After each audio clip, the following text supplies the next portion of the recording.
consider the fact na marami pa pong testigong iprepresenta ang prosecution kaugnay ng Article 1, no?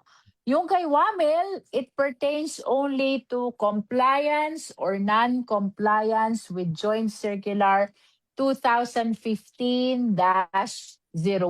But remember, no, our allegations is confined on the grounds for impeachment. So asahan po ninyo na marami pang testigo ang magsasalaysay upang kumumpleto dun sa naging alegasyon ng prosecution sa ating articles of impeachment.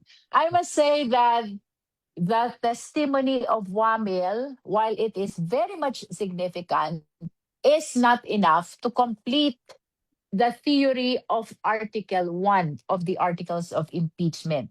Marami pa po ang nakalinyang testigo kaugnay pa rin nitong confidential fund.